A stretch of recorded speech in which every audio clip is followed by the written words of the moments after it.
Salut à tous et bienvenue dans ce nouvel épisode de Hoop Culture. On est dimanche, les NBA Games, ça y est, c'est terminé. Normalement, on va avoir le plaisir de vous en parler un petit peu la semaine prochaine, dès lundi. Je pense que Shai et Antoine, avec Théo, vont faire un débrief absolument délicieux de tout ce qui s'est passé pendant ces quelques jours du côté de Paris. Mais moi, évidemment, c'est dimanche avec Théo, toujours aussi bien installé. Regardez-le comme il est bien. J'allais dire, il est presque tout bronzé, mais pas du tout. Il pleut des cordes, j'en suis sûr, si je regarde par la fenêtre. C'est Mais ça. voilà. Théo, je suis ravi de te retrouver. Comment ça va? Pareil, heureusement que tu m'apportes un petit peu de soleil. Quoique je me plains, mais non, il y a quand même eu des jours ensoleillés chez nous, mais c'était pas le cas la veille de ce podcast. En tout cas, je suis ravi de te retrouver. Effectivement, on a un peu débriefé vendredi avec Shai et Antoine le premier match, mais le deuxième match, bien sûr, dès demain, on vous racontera tout dans le CQFR ou le podcast du lundi. Et puis, apparemment, cette semaine, tu as choisi une thématique, moi, qui me plaisait bien. C'est celle des Hall of Famers. Alors, cette fois, c'est pas les GOAT, c'est les Hall of Famers. Est-ce que tu peux nous expliquer un petit peu le thème du jour? C'est parti sur ce fameux podcast de Paul George où il s'est auto-déclaré, alors je ne sais pas si c'est auto-déclaré membre honoraire du Hall of Famer déjà, ou s'il s'est déclaré candidat à la chose. Donc on s'est posé la question, on s'est dit, bah tiens, c'est pas con, dans les joueurs actuels qui sont toujours en activité, et quels seraient ceux qui seraient en effet potentiels futurs Hall of Famer. On a ouvert le débat là-dessus. Il va y en avoir qui seront éligibles cette année, l'année prochaine, dans les années à venir. Quels seraient ceux qui pourraient y rentrer aussi? Et puis peut-être qu'on en aura un ou deux où on s'est toujours demandé pourquoi ils n'y ont jamais été et pourquoi ils n'y sont pas. Voilà, donc on élargira bien sûr le débat, on aura notre traditionnelle rubrique là-dessus, sachant que toi Théo, ta place au Hall of Fame est déjà verrouillée, comme on dit. Je sais pas dans lequel des Hall of Fame, par contre, attention, ça doit être un Hall Il of y en Fame a, vraiment très, très, très spécifique. il y en a beaucoup, je pense, dans lesquels tu as le droit de rentrer. On va peut-être démarrer. Alors, je suis parti du principe que la liste des 75 joueurs de l'histoire te donne une clé. Voilà, ça me paraît évident que, étant dans cette liste-là, on y rentre, il n'y a pas de débat. Donc, pour moi, la liste, on va dire LeBron, Steph, KD, James Harden, Russell Westbrook, euh, Damian Lillard et Anthony Davis, pour moi, elle sort du débat. Alors, il va y avoir un petit débat sur un petit bonhomme, mais, mais voilà. À partir du moment où tu es dans les 75 plus grands joueurs de l'histoire de la NBA, ça paraît évident que tu rentreras au Hall of Fame. Il n'y a pas de débat là-dessus. Par contre, il y a pas mal de joueurs aujourd'hui qui sont en cours de carrière, qui ont encore, on l'espère, une grande carrière devant eux. Et à ton avis, est-ce que ce sont des potentiels Hall of Famer? Le premier qui m'est venu à l'idée, enfin à l'esprit en tout cas, Devin Booker. Alors, déjà, pour donner un peu le contexte, c'est vrai que c'est compliqué quand même le Hall of Fame parce que c'est vrai que tu as le sentiment un petit peu. Alors, je veux pas dire que tout le monde peut y rentrer, mais il y a un petit peu un côté quand même Légion d'honneur où finalement, Tout à fait. euh, à l'usure ou parce que tu as été populaire ou X, tu rentres quoi. Je Je suis vous d'accord. invite à lire dans l'autobiographie de Jerry West, il y a un passage qui est assez acerbe là-dessus, là où en gros, il trouve qu'il y a moitié trop de gens dans le Hall of Fame et que le truc veut plus dire grand-chose. Parfaitement Euh, d'accord.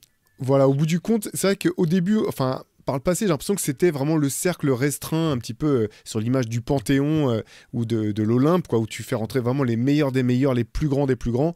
Finalement, c'est vrai que c'est quelque chose de plus large et où, dans lequel, si tu as été un très bon joueur NBA suffisamment longtemps, en gros, tu as une chance d'y rentrer. Alors c'est marrant que tu me parles de Devin Booker, par contre, ceci étant dit, j'avais pas du tout pensé à Devin Booker à ce stade de sa carrière.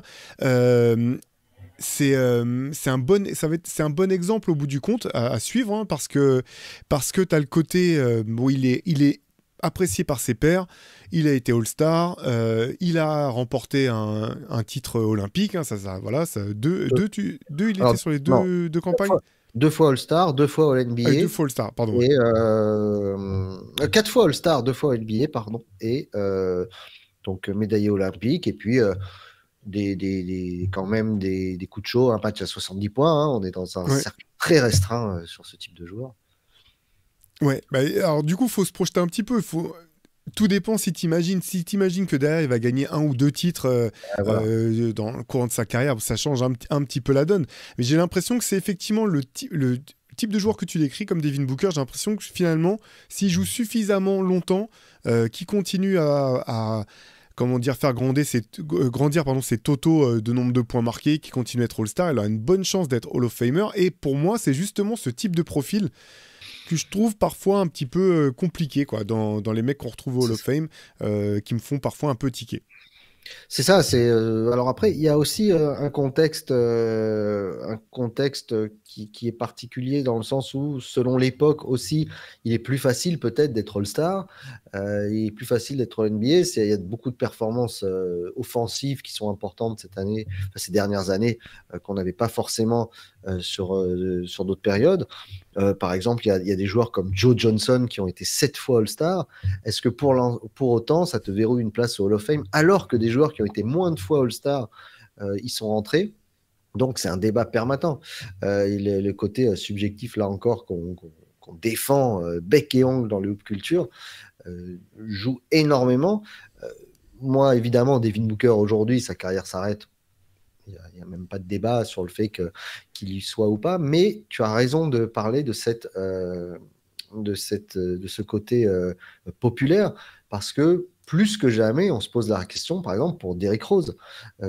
Ces derniers temps, quand on a vu les cérémonies, quand on voit l'impact qu'il a sur la ville de Chicago, l'impact qu'il a eu dans la ligue et dans toute la génération qui vient d'arriver, on se dit, est-ce que ce gars-là, dans la tête des gens, n'est pas justement déjà au Hall of Fame?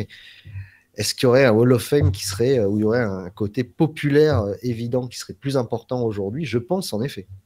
Mais c'est marrant que tu parles de Derrick Rose parce que moi sur ma liste j'avais effectivement aussi des joueurs qui ont arrêté leur carrière mais qui sont pas encore dont la question se pose encore de savoir s'ils seront un jour au Hall of Fame, mais le premier tout en haut c'était Derrick Rose exactement parce qu'en fait longtemps je me suis dit bah non c'est pas possible en fait, sa carrière a pas été suffisamment riche malheureusement pour qu'il ait une place au Hall of Fame, même si ça reste le plus jeune MVP de l'histoire. Et au bout du compte je suis assez d'accord avec toi Pierre Armand. Maintenant je serais au contraire extrêmement surpris qu'il ne finisse pas par intégrer le Hall of Fame, parce que code de popularité, un respect aussi immense de la part de ceux qui l'ont côtoyé, affronté, etc. Un bon exemple pour comparer, qui permettrait une comparaison avec Derrick Rose, c'est celui de Grant Hill, qui était parti pour faire une carrière fantastique, carrière stoppée par des blessures à répétition, et qui au bout du compte, lui a bien été introduit au Hall of Fame. Et c'est alors bon, lui, Grant Hill a pas été MVP, mais c'est un petit peu, ça montre bien que voilà, finalement dans le Hall of Fame aujourd'hui peuvent rentrer des gens qui n'ont pas eu la carrière qu'ils auraient mérité entre guillemets peut-être, ou même des joueurs comme Grant Hill ou Derrick Rose, oui voilà, qui n'ont pas finalement, si tu listes leurs accomplissements et que tu les compares à d'autres, tu peux te poser la question de savoir si vraiment ils ont ils ont leur place là-bas. Mais aujourd'hui, je serais très surpris que Derrick Rose ne figure pas au Hall of Fame au bout du compte. Alors pour longtemps, je me suis dit, bah non, ça serait pas mérité et puis ce sera pas possible. Oui, alors le débat sur le titre, hein, évidemment, les bagues sont ultra importantes dans l'entrée Hall of Fame, mais heureusement que c'est pas que des champions qui rentrent au Hall of Fame. Oui, Plein de tout joueurs à ne fait. sont pas rentrés au Panthéon avec une bague. Hein. On pense à Allen Iverson, on pense à Charles Barkley, on pense à John Stockton, on pense à énormément de gens, bien sûr. Mais il y a quand même une base qui est là, le nombre de sélections All-Star. Mais est-ce qu'aujourd'hui, quand on voit la manière dont le All-Star Game emmerde tout le monde et que ça compte plus pour beaucoup de gens, il y en a qui veulent même plus y aller, on va en parler tout à l'heure, le... qu'est-ce qu'on doit retenir? Alors, la bague, elle est prépondérante. Par exemple, je vais te prendre un exemple. Beaucoup d'experts te disent que Kyle Lowry a 100% de chance de rentrer Hall of Fame aujourd'hui. Bon, on n'aime pas Kyle Lowry, c'est quand même une sacrée carrière. Je vous souhaite à tous le milliardième de la carrière de Kyle Lowry. Est-ce que ça signifierait que DeMar DeRozan, une bague le fait rentrer, et 100 bagues aujourd'hui, lui qui est quand même le 6e meilleur marqueur actuel des joueurs encore en activité, derrière 5 qui sont Hall of Famer, on les reprend, LeBron, Steph, James Harden, Russell Westbrook et KD. Est-ce que DeMar DeRozan, lui, s'il ne gagne pas de bague, peu de chance avec Sacramento, mais on ne sait jamais, est-ce que un mec comme DeRozan ne mérite pas le Hall of Fame au même titre que son meilleur pote Kyle Lowry finalement? Donc il manque parfois une chose. Tu anticipes mes listes. Effectivement, DeMar DeRozan était l'un des 2 joueurs d'activité que j'avais noté. Et en fait, limite, la question, c'est est-ce qu'il y sera ou est-ce qu'il devrait y être? C'est la question que pour lui comme pour les autres. Au bout du compte, je pense effectivement que DeMar DeRozan y sera, un petit peu comme Vince Carter finalement y est entré. Alors que longtemps, pendant sa carrière, je me disais, non, mais Vince Carter méritera pas d'entrer au Hall of Fame, même s'il a été très fort finalement. Il manque trop de moments forts de Vince Carter dans des matchs importants, dans des séries de playoffs longues, dans des apparitions en finale même. Et au bout du compte, il a joué tellement longtemps, Vince Carter, qu'il est devenu quasiment... J'en étais presque venu à revenir sur ma position parce que finalement, avoir une telle longévité, effectivement, c'est extraordinaire. Et quand je vois le volume de jeu que peut proposer encore DeMar DeRozan, c'est un joueur qui est peu blessé au bout du compte. Voilà, il va continuer. Moi, je pense qu'il peut continuer à scorer encore un bon moment. Et voilà, un peu pareil. Et maintenant, je serais étonné que... Je pense que DeMar DeRozan a de très bonnes chances d'être un jour, d'entrer un jour au Hall of Fame parce que voilà, il a trouvé une autre manière de marquer son époque, ses adversaires, les fans. Et je pense pas que le fait de, même s'il devait pas gagner de titre durant sa carrière, je pense pas que ça serait un élément qui l'empêcherait d'intégrer le Hall of Fame. Il y a le côté après-carrière aussi qui est... Tu vois, tu parlais de Grant Hill tout à l'heure. Dès qu'il s'est arrêté, il a tout de suite été consultant télé. Ça a été un petit peu... Il a toujours cette image de Mr. Nice Guy. Il a toujours été présent pour la NBA, etc. C'est vrai que pour l'ensemble, quand on parle l'ensemble de la carrière, aujourd'hui, la carrière, c'est l'après-carrière aussi. Il est évident que on parlerait peut-être beaucoup moins de Charles Barkley s'il n'était pas tous les jours à la télé. Qu'en est-il de Kenny Smith, tu vois? C'est un type qu'on aurait totalement oublié... un joueur voilà, et qui sera peut-être lui Hall of Famer en tant que journaliste, hein, même comme Earl Johnson et toutes il y a aussi un Hall of Fame du journalisme du sport US. Au type de joueur, moi je suis d'accord avec toi largement sur DeMar DeRozan, en partant du principe qu'ils continuent sur leur lancée et qu'ils prennent, allez, une bague. Une seule. Donovan Mitchell. C'est un petit peu le même profil au bout du compte. C'est ça. Ouais, c'est ça. C'est là où on en revient un petit peu sur le... Alors, je sais pas si c'est un problème, mais sur la complexité de ce Hall of Fame qui finalement est bien plus permissif que par le passé. Parce que tout à l'heure, on parlait des mecs qui n'ont pas gagné de bague. Le truc, c'est qu'un Barkley, un Malone, un Patrick Ewing, c'est des joueurs qui ont été parmi les tout meilleurs de leur... Enfin, Barkley a été MVP, Karl Malone aussi. Ils ont eu... Leur prime a été long en fait, et pendant longtemps ils ont été parmi les tout meilleurs joueurs de la ligue. Ceux par exemple, quand on parlait de DeMar DeRozan, il a fait partie des meilleurs joueurs de la ligue, mais tu vois, j'ai même pas souvenir que ce soit vraiment mêlé de manière sérieuse d'une année à la course pour le titre de MVP. Tu vois, peut-être l'année où Toronto était premier de la conférence Est, il a dû être mentionné, mais je pense que personne s'est imaginé un jour qu'il serait forcément élu MVP. Donovan Mitchell, c'est un petit peu la même chose, quoi. C'est un scoreur incroyable, c'est un très bon joueur, même je pense qu'aujourd'hui parfois c'est même un joueur sous-coté. Il va faire ses stats en carrière. Donc en fait, quelque part, je me dis, il sera certainement, il garde la santé et qu'il continue sa carrière sur dans la trajectoire qui est la sienne, et si en plus il gagne une bague comme ce que tu proposais, Pierre, oui, je pense qu'il aura une chance d'entrer au Hall of Fame, mais pour autant, est-ce que c'est forcément un mec qui aura vraiment marqué les esprits? Est-ce que c'est quelqu'un qui aura été craint vraiment parmi, tu vois, que les autres meilleurs joueurs de la ligue auront craint en se disant j'espère qu'on va pas jouer l'équipe de Donovan Mitchell? J'en suis pas sûr. Donc c'est toujours c'est compliqué ces notions-là, parce qu'en fait, tu vois, au Hall of Fame, tu l'as dit, il n'y a pas non plus que des joueurs qui ont été candidats au titre de MVP ou qui ont été MVP, mais il y a des joueurs qui, par contre, ceux-là, ils ont gagné, ils ont joué des rôles très précis dans des grosses équipes, ils ont été des joueurs déterminants, donc c'est pas simple. Aujourd'hui, ça me semblerait fou, en fait. Tu me le dis comme ça, mais c'est peut-être un peu abusé, mais ça me semblerait fou de me dire que Donovan Mitchell est un futur Hall of Famer, et pourtant, il est tout à fait parti pour. Oui, oui, mais je suis d'accord. Mais c'est vrai que dans la culture, on est dans une culture de l'instant aujourd'hui, en 2025, alors que le Hall of Fame, c'est une culture de la durée, c'est une culture du palmarès et de ce qu'on a pu apporter. Beaucoup de gens, j'avais entendu beaucoup de gens dire que un titre de MVP de finale te donnerait une clé certaine pour être au Hall of Fame. Je comprends ce qu'ils veulent dire dans le sens où on peut se rappeler de tous les MVP des finales, presque. Tu pourrais me les citer, j'en suis sûr, Théo, de 1986 à aujourd'hui. Je suis sûr que si tu réfléchis, tu m'en rateras pas beaucoup, tu vois.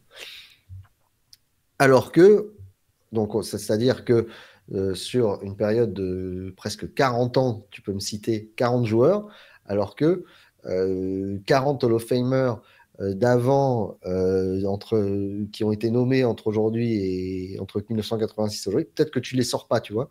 Tu vois ce que je Hmm. veux dire? Donc, il y a toute cette difficulté, et c'est ma question, est-ce que pour toi, il y a un événement dans une carrière qui fait que d'entrée,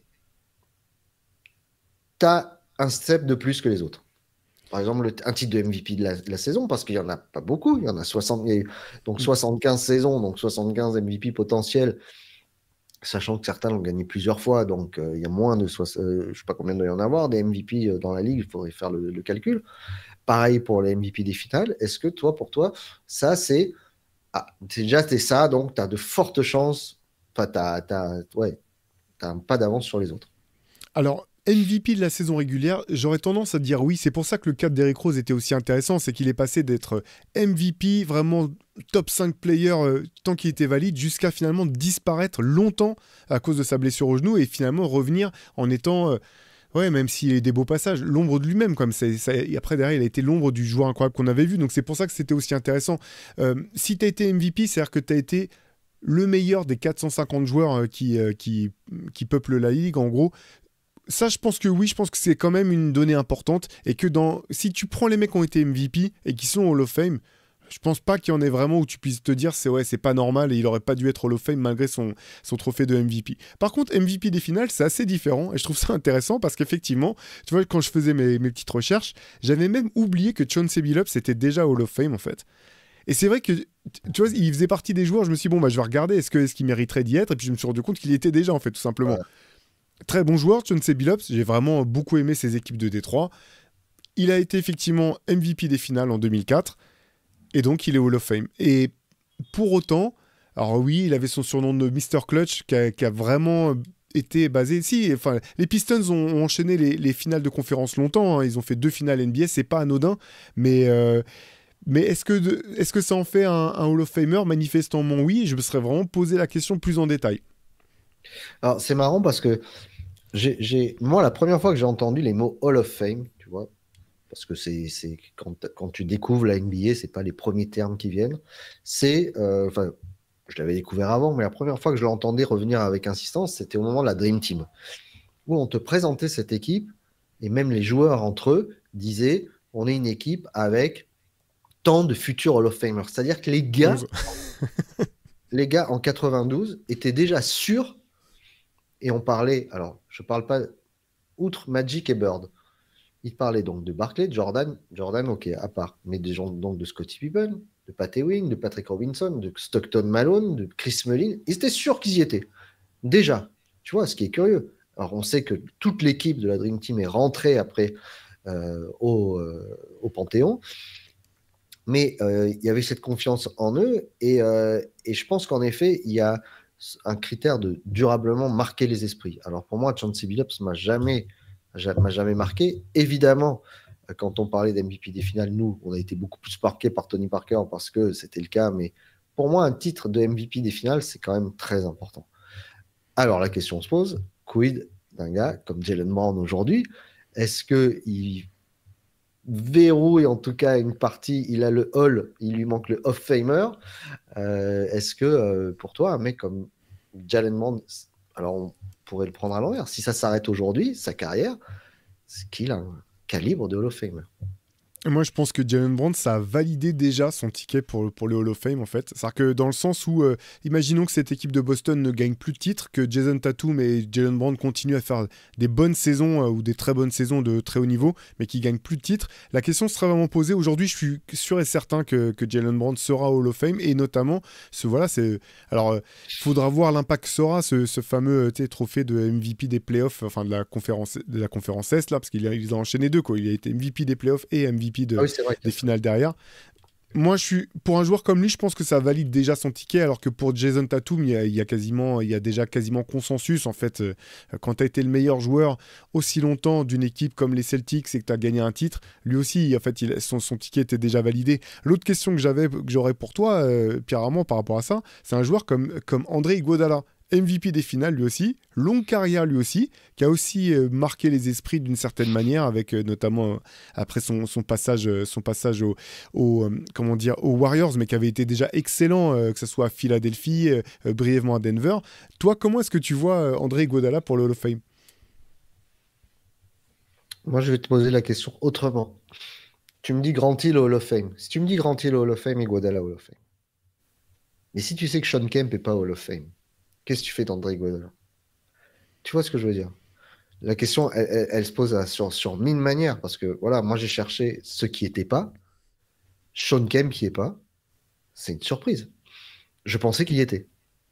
Je m'étais pas posé la question, tu vois, et c'est un excellent exemple, parce qu'en fait, j'ai le sentiment que si Sean Kemp était Sean Kemp aujourd'hui, faisait la carrière de Sean Kemp aujourd'hui, la question se poserait moins. Il La a quand question- même porté une équipe jusqu'en finale NBA. Il était très bon d'ailleurs dans la finale En playoff, 96. tout le temps, tout le temps. Ouais, 93, il est en 7 matchs contre Phoenix.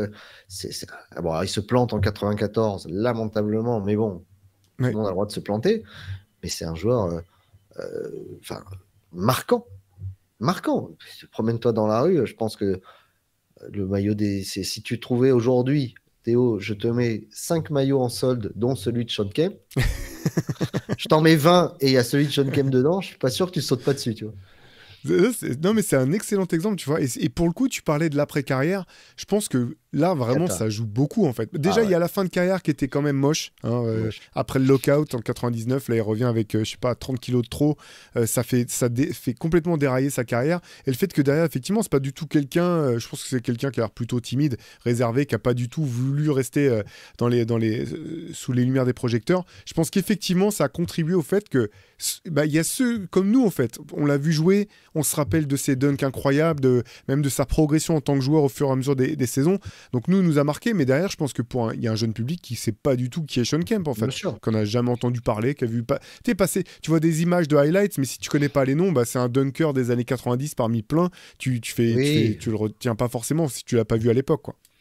Après, si on part si on part sur le débat de ce que la jeune génération a entendu ou pas entendu, qu'il soit musical, il y a plein de gens qui savent pas qui est Joe Dumars, alors que j'en suis sûr.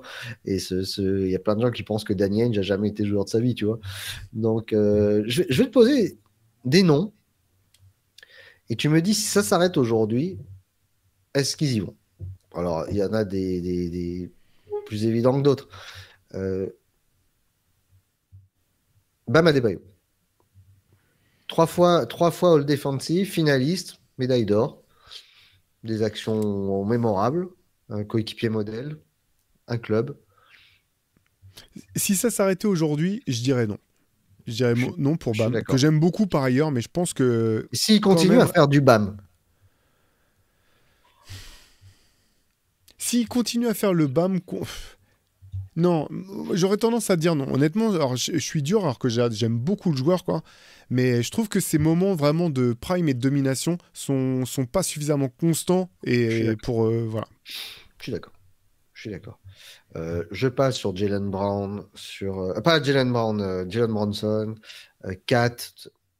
Il y a du boulot encore. Peut-être qu'une bague changerait tout. À voir. S'il continue sur sa lancée, il y a des gars comme Paolo Banchero. À voir. Shea, Oui, je quoi qu'il pense arrive, qu'il quoi qu'il arrive. Je pense que oui parce qu'il est dans le voilà tout à l'heure. Tu vois, je parlais de Barclay là. Cette année, qu'il soit MVP ou pas cette année, c'est ça. Il est bien parti pour, hein, avec Jokic, ça va pas être simple hein, cette année pour les votants. Je pense qu'il s'est quand même hissé dans une catégorie de joueurs qui est vraiment très rare. Tu es dans les trois meilleurs joueurs de la ligue. C'est vraiment que tu as un joueur hors norme. Et du coup, alors bien sûr, si tu me dis il se pète le genou et qu'après il tourne à 12 points de moyenne sur le reste de sa carrière, ça suffit pas. Mais tel que c'est parti, je pense qu'il est parti pour y être. Ouais. Je pense aussi. Et puis un personnage, vraiment un vrai personnage dans la ligue. Joel Embiid. Joel Embiid, il sera. C'est MVP, quasiment 7 sûr. fois All-Star, 5 fois Ouais. All-NBA, 2 fois meilleur marqueur. Pas rien de probable de pas. Ouais. Ça fait chier. MVP. Kevin Love. Kevin Love, moi je le vois y aller quand même. Il est champion. Il va avoir une belle carrière. Il a été tellement de Ouais. fois meilleur rebondeur. Je suis pas sûr. Kevin Love, je suis pas sûr. Hein. Peut-être. C'est Personnage dans la Ligue 1 qui a beaucoup parlé sur l'histoire de la santé mentale. vrai. Non, t'as raison là-dessus. J'ai pas du tout pensé à Kevin Love. Moi, j'aime bien. J'ai toujours bien aimé le joueur. Déjà, Wolves, j'aimais beaucoup le gars avant même de découvrir le personnage et la personne, comme tu en parles. Ouais, je suis pas sûr. J'ai l'impression que ce sera peut-être trop léger, quoi.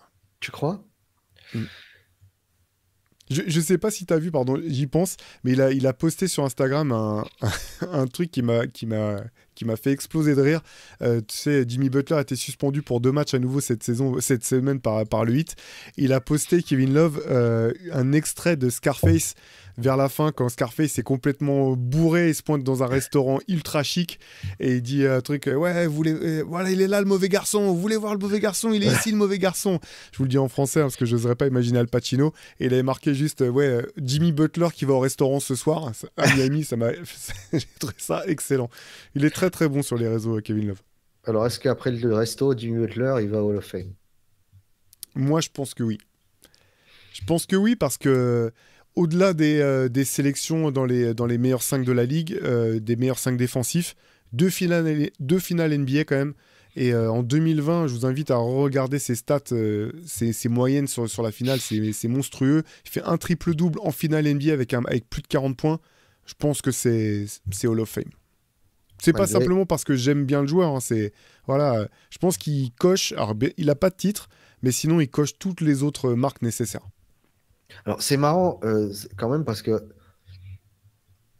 Alors, je parle pas de Jimmy Butler, mais l'histoire, elle finit mal donc, avec Miami. Donc, il faudra laisser du temps avant de voir comment ça se passe. Mais tu peux être Hall of Famer et même pas avoir ton maillot retiré dans un club, tu vois. Ce Oui, qui c'est peut vrai. être le cas pour Jimmy Butler, finalement. Bon, si les choses se tassent après, peut-être le 22 serait normal qu'il soit retiré à Miami. Mais, euh, mais finalement, ce serait marrant de voir ça. Moi, Jimmy Butler, je pense aussi. Par contre, j'ai hâte de voir le discours d'intronisation. Oui, c'est Mais après, c'est clivant, Jimmy Butler. clair. Il veut pas être All-Star. Mm. Tu vois, le Hall of Fame, c'est quand même il y a une dimension politique. Alors, je sais qu'il y a plein de gens qui vont dire politique, ça n'a rien à voir avec le sport. Politique a tout à voir avec le sport, les gars. Peut-être vous exciter. Donc, le sport est éminemment politique. Demandez à n'importe quelle instance dans le sport si c'est pas politique. Ça l'est. Pas pendant 48 minutes, certes, mais tout le reste autour l'est, la plupart du temps. Il y a une dimension politique à la nomination au Hall of Fame. On est d'accord que quand tu es Hall of Famer, tu es ultra corporate, quoi qu'il arrive, même si Dennis Rodman y est. Mais malgré tout, Dennis Rodman, il s'est plié aux obligations de l'NBA. Voilà, il a été un visage de la ligue pendant longtemps. Bon, à voir. À voir ce que à voir. Moi, je serais d'accord comme toi. Paul George. Putain, c'est un vrai. Il a C'est déjà vraiment. annoncé un Paul George qu'il y serait. Bref, oui, en fait, il va y être. Il va y être. Et vu comme c'est parti, il rentre quand même dans cette catégorie de joueurs. Tu dis, mais est-ce que ce sera si mérité finalement? Du moins, quelle est vraiment la définition d'un Hall of Famer? Mais oui, C'est ça. il était All-Star à de très nombreuses fois. Ça a été l'un des meilleurs joueurs de sa génération. Donc je pense qu'il y sera. Mais effectivement, pour moi, ça pose question des cas comme Paul George. Ah oui, ça pose totalement question. Totalement question. Donc, on en a parlé tout à l'heure, Kyle Lowry. Ben là, pour le coup, je me dis, si Billups y est, pourquoi Kyle Lowry n'y serait pas, tu vois, Ouais, c'est ça. C'est là, en plus, il a été. Bon, oui, non, bah oui, exactement, parce ils ont une bague chacun. Oui, non, je pense qu'il y sera du coup. Bon. Euh, Il y en a qui sont éligibles bientôt. JJ Redick, cette année. Non, je dirais non. Non. Non, quand Ah, même. Je pense pas que ça mérite. C'est un très bon joueur, mais bon, il y en a un, je pense qu'il n'y a pas de débat, mais encore, je l'avais dit dans mes hot takes, dans mon fameux, pour moi et rien que pour moi, si tu enlèves la carrière olympique, est-ce que Melo est Hall of Famer? ouais, bah lui, il y sera. Bah, si t'enlèves la carrière olympique, non, mais enfin non. Oui et non, mais après c'est pareil. Si tu dis, bah de toute façon Paul George va y être. Alors c'est là, tu peux pas ne pas mettre Voilà. Carmelo Anthony, voilà. Mais c'est effectivement, je pense que dans le cas de Carmelo, par contre, sa carrière FIBA à elle seule, quasiment, mérite en fait qu'il soit Hall of Famer en fait. Tu vois, ce qu'il a fait Bien sûr. dans le basket FIBA, c'est quand même hors norme. Donc oui, il y sera et au bout du compte, ça sera pas volé effectivement. Mais c'est. Ouais, ouais. Mais bon, il reste du temps encore pour certains des joueurs dont on vous a parlé tout à l'heure. Euh, Dans ceux qui sont éligibles bientôt, John Wall, Non, non. un que t'aimerais trop voir. Mais à mon avis, pas lui, hein. Un que t'aimerais trop voir, mais je suis pas sûr. Le Stud. Euh, Amaré, non, je pense pas qu'il y sera. Moi non plus. Je pense pas qu'il y sera. Prime a été magnifique, mais trop court, je pense. Mais ouais. Alors, autre de ce type de profil, mais moins explosif, Horace Grant. Bah, je pense pas en fait. Tu vois, Ouais, moi non plus. je pense que ouais, Pourtant, il y a 3 titres et demi, tu vois, ouais. presque. Non, ouais, je pense que parce que tu vois dans la même lignée, il y a Sean Marion. Sean Marion, exactement, j'allais t'en parler. Mais alors, Sean Marion, par contre, il y a deux belles carrières différentes. Il y en a une Ouais, très importante avec les Suns, les gens le gardent en tête, mais il est un pion essentiel des Mavs 2011, quoi. exactement. Essentiel. Ouais. Et c'est quand même un joueur qui a été très fort, qui a été à de nombreuses reprises, enfin, qui a été plusieurs fois All-Star. Ça serait limite pas honteux, en fait, qu'un joueur comme Sean Marion. Non, Et je tu suis vois, là d'accord. aussi, il y a le fait que c'est quelqu'un que tu vois jamais. Déjà, quand il était joueur, tu voyais que enfin, c'était quand même pas un mec causant, ni. Tu vois, pas.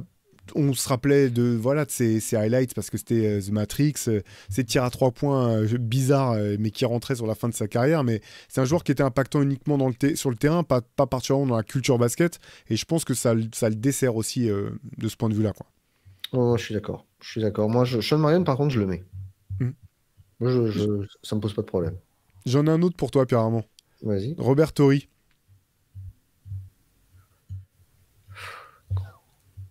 Derek Fisher, il y est? Non. Non.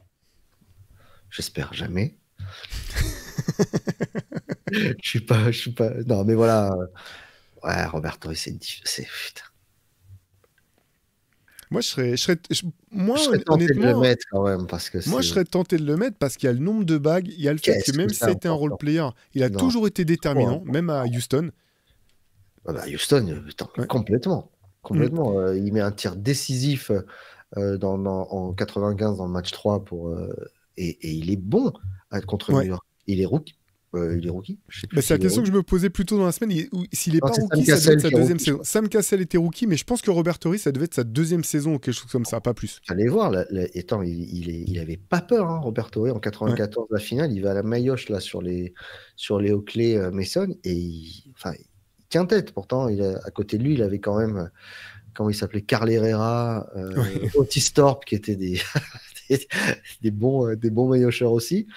Mais oui, oui, Robert Torrey, oui. Bah oui, parce qu'en plus, il a je ne sais combien de carrières, et il a des moments iconiques avec chaque maillot. Avec les Ouais. Spurs, avec les Lakers, avec Houston. Et puis ça reste, je pense que les gens, ça reste un nom qui revient tout le temps, tu vois. Même dans les débats à la con, tu vois. Ah ouais, ça Mm. veut dire que si tu dis que Jordan est meilleur que LeBron, donc ça voudrait dire que Robert Torrey est meilleur que Jordan, alors. Je- C'est le nom qui revient tout le temps, tu vois. C'est Le vrai. Robert Torrey revient tout le temps. Et c'est vrai que, ouais, franchement, c'est pareil, tu vois. Un maillot 25 Ori de Houston, franchement, je le prendrais. Mm. Moi, je pense que ça serait mérité. Je suis même assez étonné finalement qu'il y soit pas déjà rentré quelque part. Parce que je trouve, comme tu disais, il a marqué les esprits, mais il a aussi marqué les esprits de ses adversaires, quoi. C'est-à-dire qu'au bout d'un moment, tu voulais. Enfin, je plaisantais un peu. C'était dans le CQFR la semaine dernière avec Shai et Antoine. Je plaisantais dans le fait en disant que c'était peut-être pas un hasard si c'est lui qui avait qui était tout seul en fait. Tu sais, ces fameux tirs clutch, bah, c'est aussi parce qu'il est tout seul, parce qu'il y a d'autres mecs plus forts sur qui la défense se concentre. Mais au bout d'un moment, il y a eu une espèce d'inversion où effectivement ça faisait flipper les équipes de se dire non, on veut pas que Robert Horry ait la balle en main pour le tir de la gagne, la big shot Rob.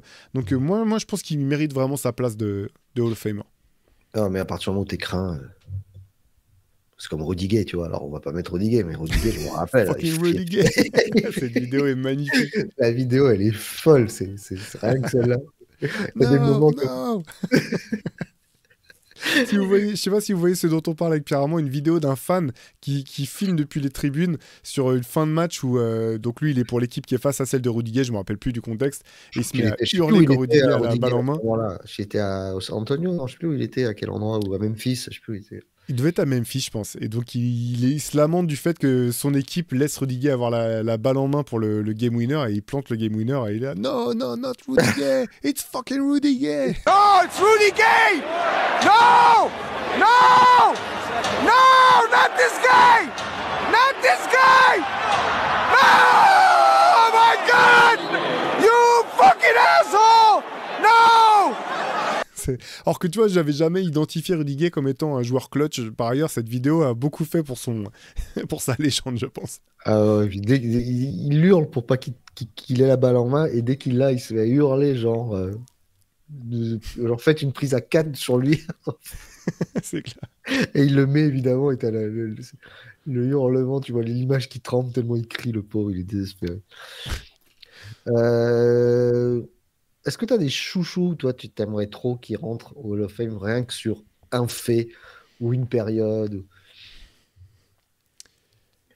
Alors, c'est chaud parce que... Enfin, c'est chaud. Non, j'ai regardé, mais il y a plein de jours, je me disais, mais est-ce qu'ils mériteraient ou pas? En fait, la plupart, ils y sont. Déjà, j'avais pas fait gaffe qu'ils y étaient tous. Genre Chris Webber, compagnie, j'avais complètement oublié qu'ils étaient déjà rentrés au Hall of Fame. Ouais, ça me semblait...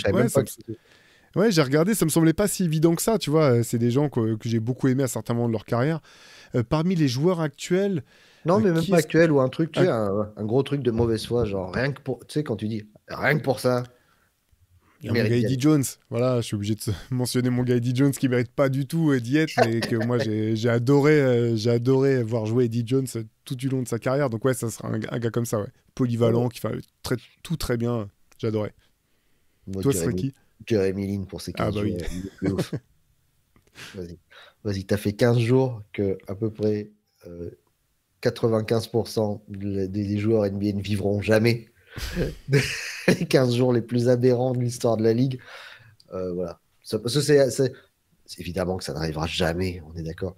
Mais c'est encore une fois aujourd'hui une des périodes les plus folles, un des contes de fées les plus fous qu'on ait pu voir, pété par une blessure et une intersaison, parce que on a presque regretté que ça se passe en février. Et pas en octobre, tu vois, on aurait pu peut-être plus en profiter. Mais voilà, encore de mauvaise foi. Mais moi, c'est dans mon panthéon des meilleures périodes, ces 15 jours de février 2012. C'était formidable. Mais après, oui, il y en a plein qu'on pourrait trouver. Maintenant, on fait même rentrer des fans. Voilà, Ah oui, c'est vrai. Oui, mais toi, du coup, t'as pas contacté encore pour l'an prochain? Non, ils m'ont dit trop de mauvaise foi. Trop de mauvaise foi. Trop de mauvais commentaires reçus sur YouTube. On peut pas te mettre, c'est pas possible. Ça va trop faire débat. Qu'est-ce que t'en aurais d'autres, toi? Écoute, moi, c'était tout ce que j'avais là pour les joueurs sur lesquels je me pose la question. Ce que je dis, j'en avais listé plein d'autres, et puis en vérifiant, moi, je me suis dit, ah bah non, il y est déjà, etc. Ouais, donc, c'est quand même porte ouverte. Après, voilà. Vous avez bien compris, nous, dans notre culture, on aime bien ouvrir une porte grande ouverte pour que le vent s'engouffre bien, et après, on la referme violemment avec plein de gens qui sont restés devant, et on rouvrira la porte pour en reparler, en faire une deuxième émission, mais c'est sûr qu'on pourrait en faire plein. Pour toi, Théo, est-ce qu'un joueur qui a 2 titres, alors c'est débile ce que je vais dire, 2 titres, 2 MVP des finales, 1 MVP, un titre de défenseur de l'année, 9 titres de meilleur scoreur et 2 titres et 2 Slam Dunk Champions, c'est un Hall of Famer. Alors, je pense, oui, c'est quand même c'est pas vilain comme CV. Ça peut même être 2 Hall of Famer. Parce qu'aujourd'hui, je pense qu'avec un titre de MVP des finales, un MVP, 4 titres de meilleur scoreur et 1 Slam Dunk Champion, tu peux être Hall of Famer. Pourquoi je te dis ça? Parce que 2 titres de MVP des finales, un MVP, un DPOY, 9 meilleurs scoreurs et 2 Slam Dunk Champions, c'est la différence de palmarès entre Jordan et LeBron. Et tu te rends compte qu'il y a 2, donc c'est presque un KD, et avec des titres de Slam Dunk Champion en plus, c'est un KD et encore plus de palmarès. C'est fou aujourd'hui de se dire ça. J'ai pas de débat, j'ouvre pas un débat. Non, mais je comprends. C'est juste que je suis tombé là-dessus et je voyais la différence entre les deux, et entre les deux, il y a presque 2 potentiels Hall of Famer. Quand tu vois que Kyle Lowry est vraiment potentiel Hall of Famer, tu te dis qu'un titre, un MVP des finales, un DPOY et 4 titres de meilleur marqueur, vas-y. C'est là que les carrières comme de Jordan et de Magic, en fait, sont vraiment incroyables. C'est quand tu regardes sur le peu d'années, au bout du compte, maintenant que les carrières sont quand même de plus en plus longues globalement, tu te dis, ça n'a pas de sens. Non, ça n'a pas de sens. Ça n'a aucun sens. Est-ce que toi, pour ouvrir autre du basket, tu verrais des futurs Hall of Famer dans tes... Alors oui, je m'en suis noté quelques-uns. Alors là, on sort du domaine du basket. Hein. Allez, je vais t'en proposer un sur... alors là, c'est totalement subjectif. On sort du cadre du basket. Tu vas me dire, en plus, je sais pas du tout ce que tu penses de mes propositions. Côté cinéma, parmi les acteurs, l'un qui, pour moi, a été vraiment un des acteurs que j'ai préféré, même si, là, pareil, la suite de sa carrière n'est pas au même niveau que le début. Laurence Fishburne. Est-ce que ça te parle ? Oui, bien sûr. En fait, il y a cette espèce de trio, Laurence Fishburne, Samuel Jackson et Denzel Washington, au départ. Au départ. Mais le problème, c'est qu'après, l'autre est parti tellement fort et haut, quid des 2 autres? Je le mets avec Samuel Jackson. Ok. Moi, alors, je vais défendre mon bout de gras. Moi, il y a 2 films vraiment dans lesquels... Non, mais... Attention, pour moi, il y va. Et t'as oublié Morgan Freeman dans l'équation qui a joué 80% des... Enfin, excellent acteur, hein, ça retire rien du tout, mais tu sentais quand même qu'à l'époque, Hollywood se disait, bon, bah, il y a de la place pour 4 acteurs noirs, mais pas plus. Parce qu'en fait, il y a tout un tas de rôles, tu dis, mais dans lequel Morgan Freeman était très bon, hein, je dis pas, mais t'avais un peu l'impression que c'était la case Morgan Freeman, quoi, que c'était lui qui était casté d'office dans tous ces films-là, quoi. Et on est d'accord que si demain ils font un film sur le Hall of Fame, c'est lui qui jouera le rôle du directeur du Hall of Fame. Il fera la voix de Jésus aussi à la fin. Et il fera la voix de l'ancien. Il est grimé en plein d'époques différentes, bien sûr. Ouais. Mais vas-y, défends-moi Laurence Fishburne. Non, Laurence Fishburne, en fait, déjà, il joue dans Apocalypse Now, ce que j'avais oublié, que j'ai revu. Il est tout gamin, il doit avoir 16 piges, un truc comme ça. Alors là, il n'est pas du tout au centre de l'action, mais il joue un tout petit rôle.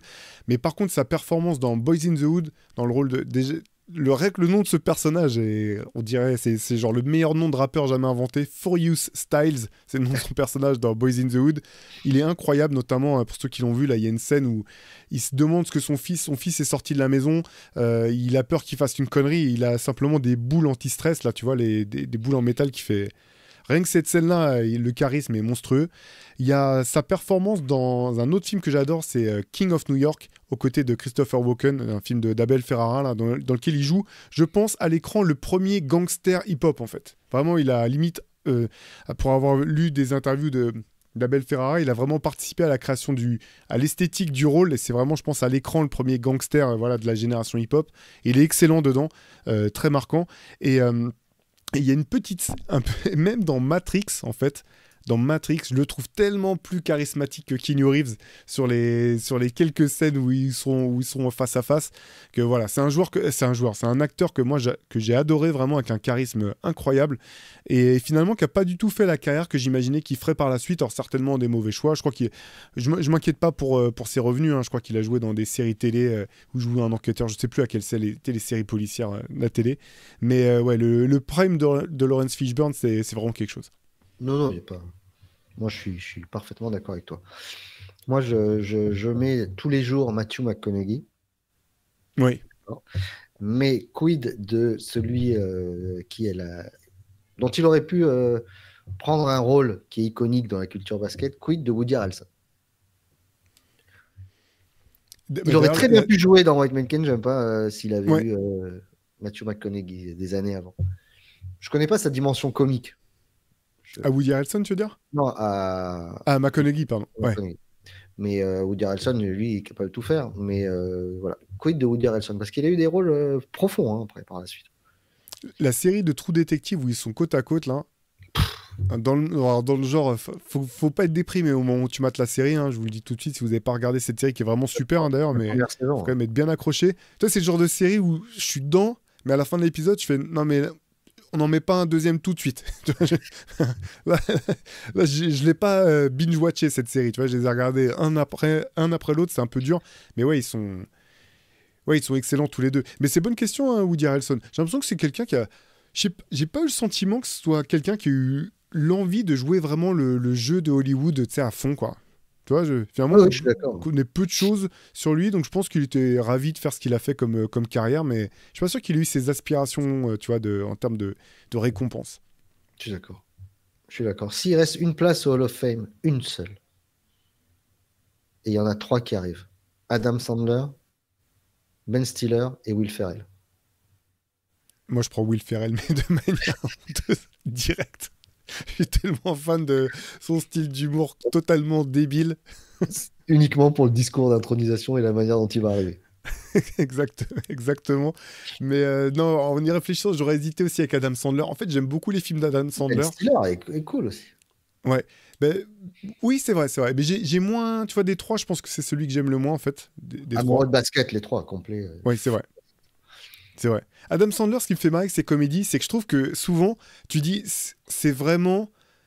Il est avec ses potes, ils ont une bonne idée, ils trouvent ça cool, et donc il tourne le film est bien fait, mais tu sens, il y a un côté branleur un peu quand même dans l'écriture, où tu dis, ouais, t'aurais pu pousser un peu plus loin quand même, ça aurait été un peu mieux encore, tu vois, il y a le côté... Mais bon, en même temps, c'est un peu sans prétention, j'adore le fait que...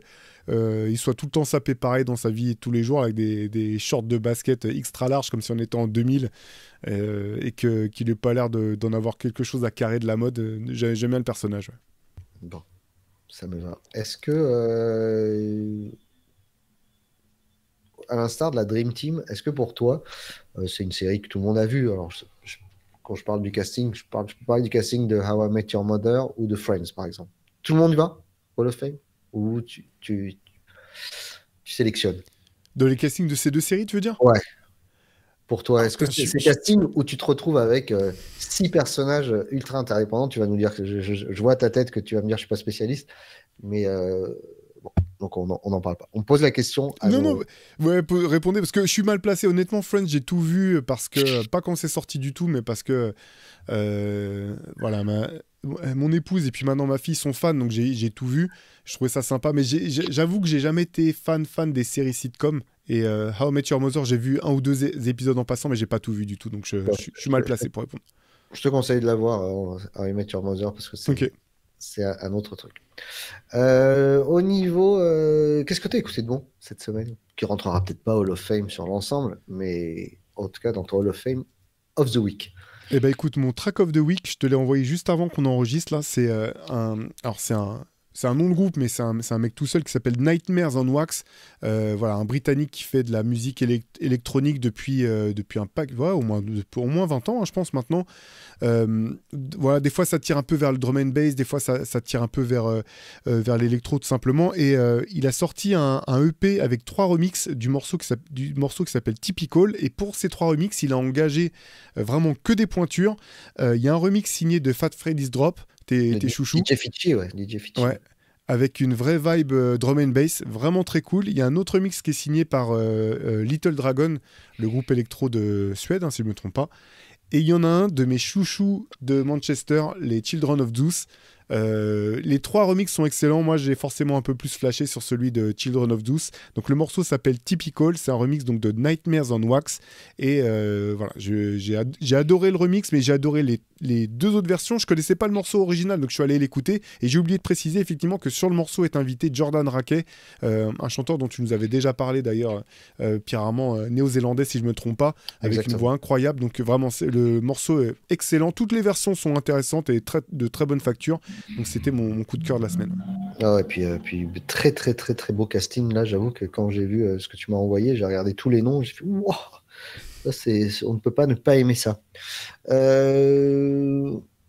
Moi, mon track of the week, il est extrait du second album posthume qui s'appelle Balloonerism de Mac Miller, qui est sorti la semaine dernière, rappeur de Pittsburgh qui est décédé en 2018. Un album qu'il a enregistré en 2014, à peu près en même temps que sa fameuse mixtape Faces.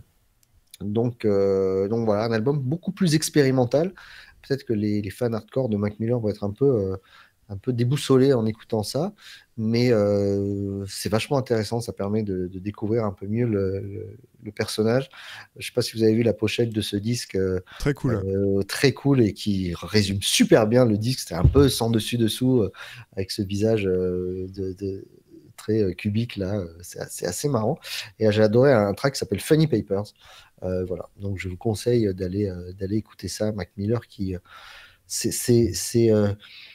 ces artistes où tu sentais qu'il y avait un potentiel fou et à exploiter encore, qu'on avait vu vraiment un tout petit peu. C'est pas du tout des artistes qui sont... alors on parle des stars partis trop tôt, des musiciens, mais il y en a qui étaient cantonnés dans un style particulier, stars du rock, qui auraient sorti d'autres disques certainement géniaux, on n'en doute pas une seconde, mais dans un style particulier. Tandis que là, tu sens qu'un gars comme Mac Miller, il était un talent fou et avec des influences multiples, et puis surtout à l'instar d'un DJ Mehdi, un étudiant de la musique, un type qui faisait que ça, il passait sa vie à ça, à triturer, à organiser des choses, à essayer de trouver à écouter de nouvelles choses pour s'ouvrir l'esprit. Donc voilà, allez écouter Balloonerism et Funny Papers. C'est vrai que tu vois, je connais assez mal la musique de Mac Miller, je connais des morceaux par-ci par-là, mais ce qui m'a toujours impressionné, effectivement, c'est ce dont tu parlais, c'est la largeur de sa palette, c'est le nombre de gens différents à qui il a pu collaborer. Enfin, c'est très étonnant de dire que c'était un des meilleurs potes de Ab-Soul et de Schoolboy Q de TDE, et qu'il a bossé avec Rick Rubin, et il a bossé avec... Enfin, le nombre... Enfin, avec Anderson .Paak, il a fait des choses vraiment très très variées, très diverses, et humainement je pense que c'est quelqu'un qui doit avoir des ressources un peu hors normes, parce que c'est pas si simple finalement de pouvoir naviguer dans autant d'univers différents, être manifestement universellement apprécié pour la personne qu'il était. Donc ouais, je me suis toujours dit, c'est le genre d'artiste où je me suis fait une note quelque part en me disant un jour je ferai le deep dive comme on dit là, je plongerai à fond pour découvrir un petit peu tout ça. Ouais, mais je te conseille de commencer par les albums, on va dire, entre guillemets, officiels qui étaient sortis, qui étaient beaucoup plus populaires, on va dire, beaucoup plus limite sur la pop culture. Et celui-là est vraiment, vraiment intéressant. Vraiment intéressant. Et puis c'est sympa de le voir que, en même temps que lorsqu'il sortait des mixtapes pour un public un peu plus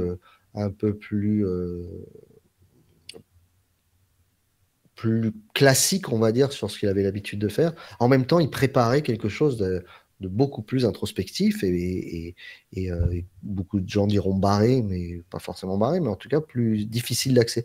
Donc moi, j'aime beaucoup les artistes qui font ça. Par exemple, Common avait sorti Electric, alors j'ai oublié le nom de ce disque, Electric Circus, qui était totalement déroutant quand tu sortais des albums d'avant. Ah bah oui. Voilà, et d'ailleurs, lui, ça a été mais il a eu besoin de ça. Il a dit qu'il avait eu besoin de faire ce type de disque pour faire la suite en paix. Donc, voilà. Carrément. Est-ce que tu as d'autres coups de cœur de la semaine ? Alors ça, c'était mon coup de cœur. J'ai un coup de cœur BD. On adore la BD. Ouais. Et je te sors cet album qui s'appelle La Troisième Caméra, qui est un album de Cédric Apicyan au scénario et de Denis Rodier au dessin. Denis Rodier qu'on avait vu, où il avait fait un album qui avait été très remarqué, qui s'appelait La Bombe, sur l'histoire de la bombe atomique. Et là, c'est pendant la Seconde Guerre mondiale, il y avait plus de 700 entre guillemets, photographes, journalistes, on va dire, du Troisième Reich, qui étaient chargés par Goebbels de la propagande du Reich, donc de prendre toutes les photos, toutes les vidéos, etc. Et on disait qu'ils avaient 2 appareils officiels et un troisième officieux, cette fameuse troisième caméra, avec lesquelles ils prenaient donc en photo à la fois la vie de tous les jours des soldats qui envoie ce débat philosophique terrible en voyant les photos, c'était des gens comme nous qui, entre midi et deux, mangeaient un sandwich, jouaient aux cartes, etc. Et en même temps, la photo suivante, les pires exactions et les pires horreurs du régime nazi, photographier ça de manière pour eux totalement normale. Donc, c'est l'histoire dans le Berlin post-guerre. Alors, il y a une version qui est sortie en couleur, et il y a une version, et je trouve ça intéressant, une version collector, et généralement, c'est le contraire, c'est le collector qui est en couleur, et là, c'est le collector qui est en noir et blanc. Et moi, je trouve que le Berlin en ruine d'après-guerre, et tel qu'on le connaît, je trouve ça toujours plus intéressant de le voir en couleur. Et à la suite, il y a tout un texte sur l'histoire de ces fameux troisième caméra, de ces fameux journalistes, et c'est l'histoire vraie d'un d'entre eux, dont on avait retrouvé les appareils avec les pires horreurs, et je trouve que la pochette est superbe, où justement on voit que l'image filmée prise par la photo et le négatif est étonnant. C'est faut s'accrocher, hein, c'est pas facile, mais c'est passionnant. Voilà. Et ça ouvre un vrai débat sur la manière dont les choses sont vues, dont les choses sont présentées. Et ça résonne aujourd'hui, évidemment, dans la manière dont on traite l'image et dont on traite ce qu'on veut montrer aux gens et ce qu'on veut leur faire comprendre. Donc voilà, allez lire ça, c'est passionnant. Alors ça, c'est la version collector en noir et blanc, mais elle est disponible en couleur, et la couleur est superbe. Et le dessin est tout aussi beau. Voilà, un coup de cœur là-dessus. Bah écoute, je me note ça, je vais aller voir ça de plus près. Moi, c'est pas une BD, c'est un livre. Alors, c'est un livre dont je crois que je l'avais déjà sorti en relique. C'est l'autobiographie de Prodigy, My Infamous Life. Donc c'est un livre que j'avais déjà lu. Par contre, là, simplement, il existe en livre audio. J'avais jamais écouté de livre audio. Ce qui m'a attiré cette fois-ci, c'est que c'est Prodigy qui lit lui-même qui raconte sa vie en fait. Et c'est assez extraordinaire parce qu'en fait, déjà, ça se ressentait à la lecture. Ce qui était assez drôle, c'est qu'il raconte des événements de son enfance parfois, mais avec le vocabulaire et la maturité d'un mec qui avait déjà quasiment 40 piges. Donc il y a un décalage qui est assez savoureux à la lecture, et qu'il est encore plus quand on l'entend avec sa voix raconter sa vie. Il est vraiment très bon à la lecture, dans la lecture de sa manière de raconter sa vie. Il imite des voix quand il rapporte des propos de différents rappeurs. Il imite un peu 50 Cent, un peu Busta Rhymes, un peu ceci, cela, un peu Q-Tip. C'est assez drôle du coup de l'entendre comme ça, et c'est assez touchant. Voilà, bon, Mobb Deep, moi c'est un Prodigy de Mobb Deep, hein, j'aurais pu le préciser, mais moi c'est un des groupes qui m'a énormément touché. À la réécoute comme ça, tu vois, même il y a aussi un côté un peu absurde, parce que c'est des vies qui sont faites de tant de violence absurde, de tant de débauches, pareil, qui n'ont pas vraiment de sens. Et c'est vraiment un petit peu bon, c'est tragique, hein, je sais plus, Prodigy a dû... je sais plus en quelle année il est mort maintenant, c'était à 4-5 ans, peut-être un peu plus, je perds un petit peu le fil des années. Mais ce qui est dur, je trouve, c'est sur des gens qui ont des vies extrêmes comme ça, c'est que j'ai un peu le sentiment que c'était au moment où justement il avait une grande maturité sur les choses, il avait voilà, une vision de la vie qui était complètement différente, et c'est normal, de celle qu'il avait quand il avait 20 ans, qui partent si vite, quelque part. Je trouve que ça nous prive aussi un petit peu d'avoir, lui, qui traite sa nouvelle vie à travers le prisme artistique, un petit peu de la même manière. Alors, je sais que la comparaison va peut-être être un peu étrange, mais un petit peu comme Kobe, tu vois, où Kobe, finalement, au moment où il décède, il était en train de faire des choses qui n'avaient rien à voir avec ce qu'il avait fait par le passé. Tout ce qu'il y avait autour du basket féminin, il avait complètement changé, je trouve, d'image, de positionnement par rapport au basket. Tu vois, il avait toute une maturité qui était hyper intéressante à suivre. c'est un peu la même chose, je trouve, pour Prodigy. Donc voilà, si vous voulez en savoir plus sur l'histoire de ce groupe et que vous voilà que écoutez quelqu'un raconter sa vie en anglais vous fait pas peur, ça vaut vraiment le détour. Donc le livre s'appelle My Infamous Life de Prodigy. C'est excellent. Allez lire ça. Je ne savais pas. Faut avoir un peu de temps, hein, parce que c'est long. Hein. J'ai écouté ça en différents trajets, voitures, sûr. etc. Voilà, c'est très très long à écouter, mais voilà, je me suis régalé. On va aller écouter ça. Avec grand plaisir. T'as une relique cette semaine? Ouais, alors attends, c'est en 2 temps. Je m'explique. Ce que vient de paraître, ou est paru juste à la fin de l'année 2024, ce disque qui est une anthologie qui s'appelle Nothing Leaves My House de DJ Mr. Thing. Pierre, je ne sais pas si tu connais ce DJ britannique qui a sorti pas mal de compilations de mix excellents sur le label BBE notamment, ou sur le label. Ce disque-là est sorti chez First World Records.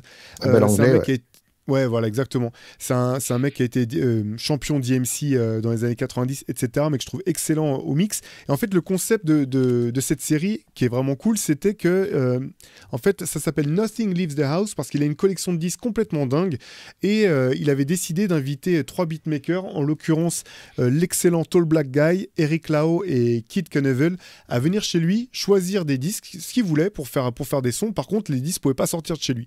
Et donc, ça avait donné lieu à un 45 tours avec différents morceaux faits par ces producteurs, ces beatmakers. Super concept. 1 an plus tard, ils avaient refait le même truc, sauf que cette fois, c'était Mr. Thing Leaves the House. Là, c'est lui qui leur apportait un disque chacun en disant je pense que tu pourrais faire un son avec ça, etc. Même chose, il est sorti un 45 tours. Et ensuite, il y avait un 3e volet qui s'appelait Nothing Leaves the Archives, parce qu'ils avaient eu l'occasion d'aller jouer au même jeu en allant consulter les archives de John Peel, animateur radio de la BBC légendaire, voilà, qui avait une collection de disques hyper éclectiques, monstrueuse. Donc voilà, ils avaient tout ça, c'était sorti à chaque fois en édition limitée, des petits 45 tours. Et donc là est sortie l'anthologie agrémentée de 4 nouveaux morceaux. Moi, franchement, c'est excellent. Si vous aimez bien le beatmaking et les instrumentaux, c'est des morceaux instrumentaux. Alors c'est principalement plutôt hip-hop quand même dans la manière de faire, mais Kid Knievel fait aussi des trucs un peu électro. Eric Lau, des fois, ça touche un peu même à des arrangements qui font très jazz. Voilà, c'est très très chaud, en gros comme son. Donc voilà, donc je voulais vous inviter à aller écouter ce disque qui vient de ressortir. Et ma relique, moi, c'est que moi j'avais été fan assez tôt et j'avais sauté sur l'occasion. Donc moi j'avais chopé les fameux 45 tours. Qui sont depuis épuisés, qui sont hyper cool. Et pour finir, juste, j'avais eu la chance, parce que ça va faire la boucle avec les matchs à Paris, lors les derniers matchs qu'il y avait eu à Londres, j'avais pu m'y rendre là-bas, parce que j'avais un pote, un de mes meilleurs amis, Omar, à qui je passe le bonjour, qui m'avait hébergé. Et une matinée où il n'y avait rien de spécial à faire autour des matchs NBA, j'étais allé chiner un petit peu dans les magasins de disques de Londres. Il y a plein de magasins de disques super, et j'étais tombé justement sur ce fameux Mr. Thing, avec qui j'avais parlé un petit peu, mec super sympa. Je l'avais félicité pour sa collection, pas pour sa collection, mais pour cette série de disques vraiment cool. Et donc voilà, c'est ma relique du jour, les petits 45 tours et donc l'anthologie Nothing Leaves the House, et c'est sur le label First World Records. Je suis très jaloux. J'ai pas envie de te montrer autre chose. Tu m'as plié, comme on dit. Ça serait bien la première fois. Heureusement qu'on a arrêté de faire les détails de ça, Pierre, parce que tu mènes avec une avance outrageuse. On parlait de Hall of Famer, moi j'ai un t-shirt avec un Hall of Famer rigolo. Ça tue. Regarde la tête qu'il a, quand Adidas était encore équipementier officiel de la ligue. Voilà, avec donc Phil Jackson, grosse hirsute. Incroyable. Mode Will Ferrell, grosse moustache, New York 18. Voilà, avec l'ancien logo d'Enix en plus et l'ancien logo Adidas, donc c'est plutôt il est magnifique. Ouais, il a l'air moins stone sur ton t-shirt que sur les photos d'époque, je trouve. Et là, il sourit pas, donc on voit pas qu'il lui manque des dents en plus. Donc c'est ça qui est bien. Voilà pour la relique de la semaine. Magnifique. Bon, écoutez, voilà, Pierre, merci encore pour cette émission. Merci à vous d'avoir été avec nous ce dimanche, ou quel que soit le moment où vous nous écoutez, en replay ou sur les ondes de Radio Grenouille du côté de Marseille, ou bien sûr, ou sur chaque fois je dis du côté de Marseille, mais bien sûr on peut retrouver aussi l'émission sur le net. Voilà, Pierre, on se dit au revoir et on se dit à la semaine prochaine. Avec grand plaisir. Salut à Allez, tous. prenez bien soin de vous et à la semaine prochaine. Ciao. Ciao.